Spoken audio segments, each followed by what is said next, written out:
Bienvenue à tous. Les tensions à Jérusalem s'étendent. L'armée israélienne annonce avoir intercepté plusieurs roquettes tirées depuis le Liban ce jeudi.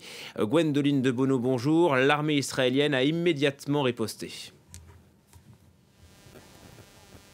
Oui, alors ce que l'on sait pour l'instant, c'est que plus d'une dizaine de roquettes ont été tirées depuis le Liban vers Israël et certaines n'ont pas été interceptées par le dôme de fer, la défense antiaérienne. Certaines sont tombées dans des villes du nord d'Israël. Alors pour l'instant, les premières informations font état de blessés légers côté israélien. Sur les premières images qui nous parviennent, on voit clairement qu'au moins l'une de ces roquettes est tombée dans une zone d'habitation, dans une zone résidentielle. Il faut rappeler qu'aujourd'hui, c'est le premier jour de Pessah, la Pâque juive, et traditionnellement, les Israéliens, pour ce jour férié, sont dehors. 2 aéroports dans le nord ont été fermés. Le Premier ministre Benjamin Netanyahou a convoqué une réunion d'urgence avec les responsables sécuritaires.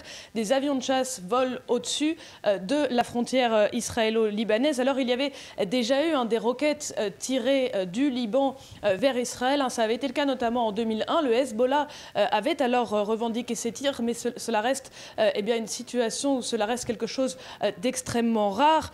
Encore plus rare, selon des médias libanais, l'artillerie israélienne a riposté vers une ville du sud Liban.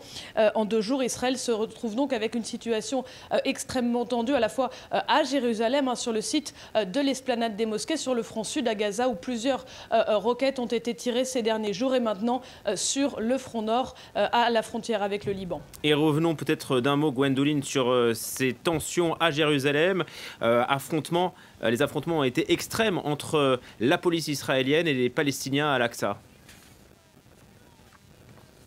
Alors extrême, en tout cas, ça a été 2 nuits d'affrontement, les 2 nuits précédentes. La première fois, parce que il y avait ces jeunes qui étaient restés dans la mosquée Al-Aqsa. La police israélienne, après environ 1 heure, a décidé d'intervenir pour les déloger. Et cela a été fait sans ménagement. On a vu ces vidéos avec des policiers qui donnent des coups de matraque à des personnes situées dans l'enceinte de la mosquée en plein Ramadan. Hier soir, une nouvelle fois, la police est entrée dans l'enceinte de la mosquée. Les affrontements ont toutefois été un petit peu moins violents. Ceci dit, depuis le début, depuis la première intervention de la police israélienne dans la mosquée Al-Aqsa, cela a été suivi par des tirs de roquettes tirés depuis la bande de Gaza. Le Hamas a plusieurs fois menacé. Le Hamas a également appelé hier, il l'a répété, les pèlerins à se rendre en masse sur Al-Aqsa. Donc c'est de là effectivement que vient cette escalade de tension qui fait qu'aujourd'hui Israël voit tous les fronts actifs autour